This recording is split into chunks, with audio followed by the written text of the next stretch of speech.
Buhari's minister shuns EFCC invitation over 37.1 billion naira fraud. Wow. This woman, Sadia Umar Farouk, the former Minister of Humanitarian Affairs and Disaster Management and Social Development, okay, she has snubbed an invitation from the Economic and Financial Crime Commission, EFCC, to answer questions about an alleged 37.1 billion naira fraud that occurred during her tenure. Can you imagine impunity? And the way it is now, she might end up being arrested. But the question I have is, will they be able to deal with her? Because before she snubbed EFCC means that there are powers behind her. Well, let's see how it goes. Let's dive into the details further. Umar Farouk, who left office in 2023, was scheduled to appear before investigators at the EFCC headquarters in Jabi, Abuja, at 10 a.m. on Wednesday. However, despite waiting for over 8 hours, she failed to show up and offered no official explanation for her absence.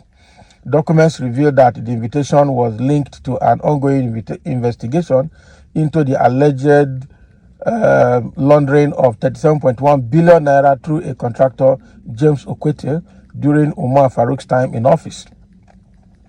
A source within the EFCC who spoke on condition of anonymity confirmed that the interrogation team had to conclude their day at 6 p.m. after it became clear that the former minister would not be arriving.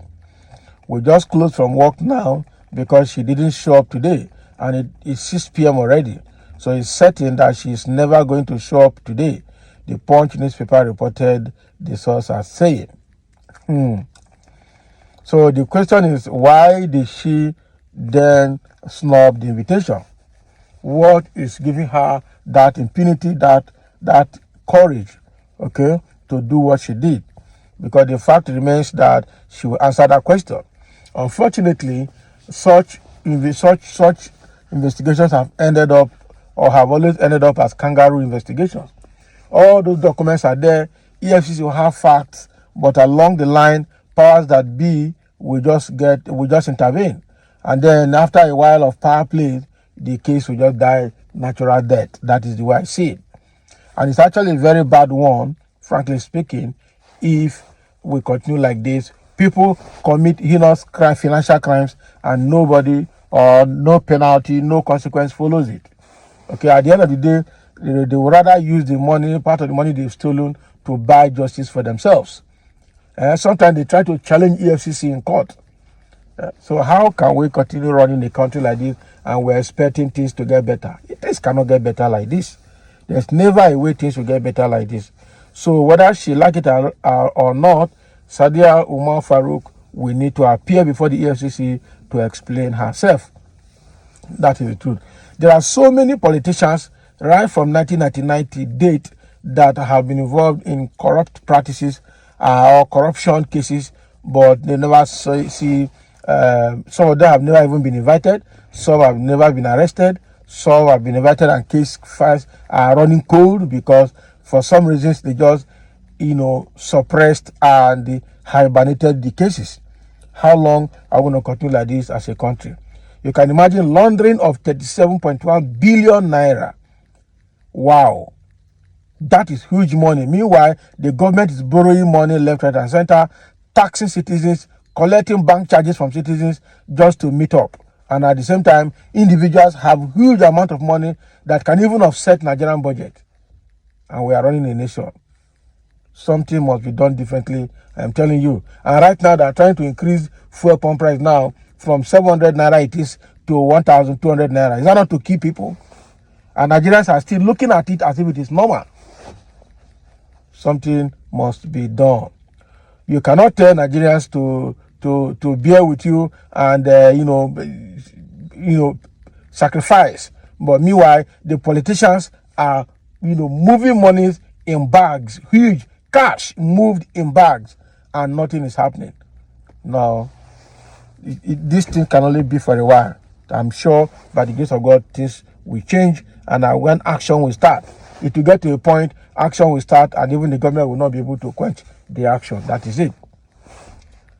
So there are a few comments here. Somebody said, when it reaches Emefiele, DSS will be playing Black Hawk Down Squad. Abi? All of them, even Emefiele, all of them are thieves. What we're saying is that don't do a selective investigation. Punish all of them equally. That is it. First, Mumu, you can't differentiate between EFCC and DSS. This is a sign of Cotonou degree. That is smart, This is a sign of Cotonou degree. We are seeing what they're bringing from Cotonou. No wonder things are not working even in our politics. People are buying certificate and coming to Nigeria to use it. And then they will come and tell us they have certificate from abroad. And then they will get job. God, I beg you. So I would have given a response to your senselessness. But when I saw your adopted name, I decided not to waste my time. Because nothing good can come out of that name. Oh boy. That be smart, Oh, she's Fulani. She has the backing of the chief terrorist Sultan of Sokoto and their Boko Haram foot soldiers. So she must have been assured that nothing will happen. Exactly. That's what I'm trying to say. She's a Fulani and has the Fulani backing. The government is flooded with Fulanis. Security departments are flooded with Fulanis. All the security agencies are flooded with Fulanis. The military flooded with Fulanis. So the only thing they know now is nothing will happen to her. That is it. That's a very bad one. And somebody is saying again, say, make una see another one that the name Fulani is blocking his world and hereafter ambitions. What has Fulani got to do with this? Don't be surprised that among the EFCC staff inviting her, some are Fulanis. Please go straight to the point being discussed and stop diverting attention from an important matter to unrelated matter. So the minister must honor the invitation by EFCC to reveal what happened. Exactly. She has to go and answer her question. What people don't understand is that the former very top key and highly political government officials and personnel are involved in that 37.1 billion naira, thereby using her, the minister, to achieve their aims, goals and objectives, to steal and siphon that huge amount of money. So that is why she is so confident and relaxed to shun the EFCC. When the former government rigged election for the incumbent to come in, do you expect the successor to probe the predecessor? Watch out and see. The predecessor, will later overrule and ignore this case. The predecessor will obstruct or will instruct the EFCC to forget about that matter. So the predecessor will intervene and the successor will instruct EFCC. Somebody say, how do you know that? He did there now. What are we saying? That is a typical case. And nobody has answered, say, hey, you are absolutely correct. As the minister was just used to steal the money, so they will shield her from talking. Exactly. Mama is ready for them. Any mistakes, she will involve many people. That's women for you. Not be smart, Any small mistake, she will mention all their names, so they know that women cannot hold secret like men. When she stress her too much, she will start calling names, so they will shield her from day one. Not Nigeria now, wow. So thank you for listening, and let's have your comment.